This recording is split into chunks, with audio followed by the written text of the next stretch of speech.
दोस्तों, adventures of engineering में आप सभी का स्वागत है। तो आज हम लोग बात करने वाले हैं 1,10,000 बाई 6.6 kV के सब स्टेशन के बारे में। तो जैसा कि आप लोग सभी देख पा रहे हैं कि इनकमिंग जो सप्लाई है यहाँ पे 1,10,000 वोल्टेज है।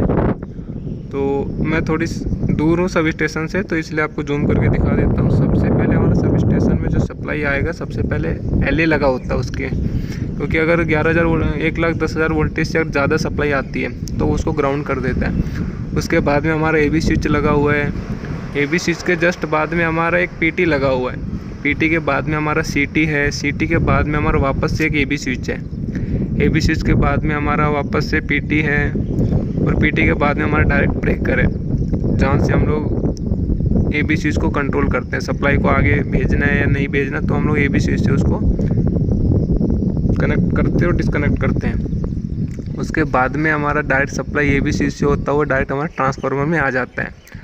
अभी मेन चीज़ ये है कि सप्लाई सबसे पहले ट्रांसफार्मर में जाता है या किसी पैनल में जाता है। तो मैं आपको बता देना चाहता हूँ कि हर जगह पे सिस्टम थोड़ा अलग होता है, डिपेंड करता है वहाँ की वर्किंग प्रिंसिपल के ऊपर में। क्योंकि कुछ जगह पे डायरेक्ट जो सप्लाई होता है, इनकमिंग सप्लाई, वो ट्रांसफार्मर में न जाके HT पैनल में पहले जाता है। उसके बाद में HT पैनल से ट्रांसफार्मर में जाता है, और ट्रांसफार्मर के सेकेंडरी साइड से वो LT पैनल में जाता है।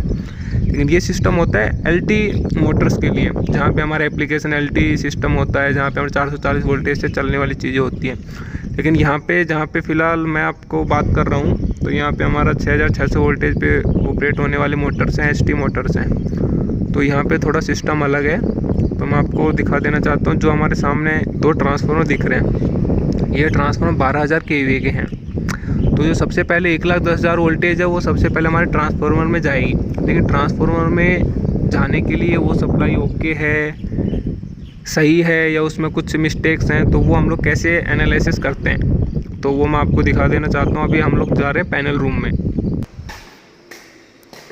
तो दोस्तों, ये हमारा पैनल रूम में है C&R panel, control and relay panel. तो इसका क्या काम है, जो हमारा सब स्टेशन में जो भी हमारी CT PT लगी हुई है, उन CT PT से इनपुट यहाँ पे आता है, और इनपुट के आधार पे हम लोग फाइनल करते हैं कि हमारी सप्लाई ओके है या नहीं, तीनों फेस आ रहे हैं या नहीं। तो वो सब चीज़ें हम लोग यहाँ पे चेक कर सकते हैं। जैसा मैं आप लोगों को दिखा देता हूँ, ये हमारी C&R पैनल में एक रिले लगी हुई है REF 615। तो इसमें हम लोग अभी फ़िलहाल हमारा सिस्टम ऑफ है, इसलिए हमारा एम्पियर बिल्कुल लोड बिल्कुल जीरो है। उसके बाद में हम लोग अगर वोल्टेज की बात करें, 1,11,000 वोल्टेज, 1,11,000, 1,10,000, मतलब वोल्टेज हमारी ओके है। तो हम लोग यहाँ से TNC से इसको ऑन करते हैं, तो हमारा जो आउटडोर ब्रेकर है वो ऑन हो जाता है, और डायरेक्ट हमारी सप्लाई ट्रांसफार्मर में चली जाती है। ट्रांसफार्मर में जाने के बाद में सप्लाई हमारे सबसे पहले आती है हमारे HT पैनल में। ये दोस्तों हमारा HT पैनल है, जिसमें अभी हमारे टोटल 16 फीडर हैं। तो ट्रांसफार्मर हमारे 2 हैं सब स्टेशन में, लेकिन फ़िलहाल हमारे एक ही ट्रांसफार्मर ऑन है। तो जो 1 नंबर ट्रांसफार्मर से सप्लाई जो आएगी, वो इनकमर 1 में आएगी। जैसा कि आप लोग देख पा रहे हैं, इनकमर 1 में RYB तीनों फेस आ रहे हैं। इनकमर में आने के बाद में हम लोग TNC से इनकमर ऑन करेंगे। उसके बाद में क्या होता है, इनकमर 1 का अगर हम लोग TNC ऑन करेंगे, तो इनकमर से लेफ़्ट साइड के फीडर्स, जो 5 फीडर हैं, उनमें सप्लाई जाएगी, ना कि 7 से आगे फीडर में।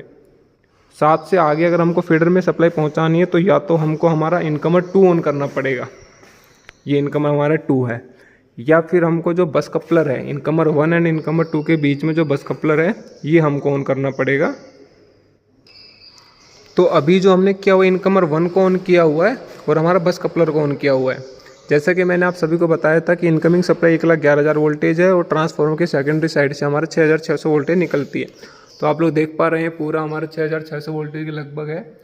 अगर हमारा वोल्ट मीटर अगर हमारा काम नहीं करता है, तो हम लोग मल्टी फंक्शन मीटर में भी देख सकते हैं। ये हमारे 6,500 ये तीनों फेस का वोल्टेज हमको शो कर रहा है। तो उसके बाद में हम लोग बस कपलर को ऑन करेंगे। तो बस कपलर के बाद में हमारा राइट साइड में जो भी फीडर्स हैं, जो भी मोटर्स हैं, उसमें हमारी सप्लाई चली जाएगी। तो वो मोटर्स भी हम लोग एक इनकमर से चला सकते हैं। अभी अगर HT पैनल की बात करें, तो उसके बाद में जैसा मैं आप लोगों को दिखा रहा हूँ, टोटल हमारे यहाँ पे 8 मोटर हैं। तो 8 मोटर जो है, उनमें सप्लाई हमारी इन फीडर से चली जाएगी, जो अलग अलग हमने मेंशन किया हुआ है। इसके बाद में हमारे को LT सप्लाई भी चाहिए होती है, क्योंकि हमारा हर एक चीज़ तो 6,600 वोल्टेज से हम लोग ऑपरेट नहीं कर सकते। हमारे एलटी इसमें लाइट्स भी हैं, एलटी सिस्टम भी लगा हुआ है, एलटी मोटर्स भी हैं कुछ, तो उसके लिए हमको 440 वोल्टेज भी चाहिए होती है। तो उसके लिए हमारा जो 15 नंबर फीडर है ये ऑक्सिलरी ट्रांसफार्मर के लिए है। तो इस ट्रांसफार्मर से, इस फीडर से हमारी जो छोटा ट्रांसफार्मर लगा हुआ एलटी ट्रांसफार्मर, उसमें सप्लाई जाती है। जैसे मैं आप लोगों को दिखा देता हूँ सब स्टेशन में ले जाके एक बार। इन दोनों ट्रांसफार्मर के लेफ्ट साइड में आप लोग देख पा रहे होंगे एक छोटा ट्रांसफार्मर है 315 kVA का, वो हमारा एलटी ट्रांसफार्मर है। तो हमारा 15 एचटी पैनल के 15 नंबर फीडर से हमारा सप्लाई उस ट्रांसफार्मर में जाता है और उस ट्रांसफार्मर के सेकेंडरी साइड से 440 वोल्टेज हमारे एलटी पैनल में आती है। दोस्तों ये हमारा एलटी पैनल हो गया। जो मैंने आपको बताया था छोटा वाला ट्रांसफार्मर, वो ट्रांसफार्मर से सप्लाई हमारे इनकमर 1 में आती है। इनकमर 1 में हमारी एसी भी लगी हुई है। जैसे हम लोग एसी भी ऑन करेंगे पूरे एलटी पैनल में सप्लाई चली जाएगी। सेम जैसा एचटी पैनल में था इनकमर 1, इनकमर 2 एंड बस कपलर,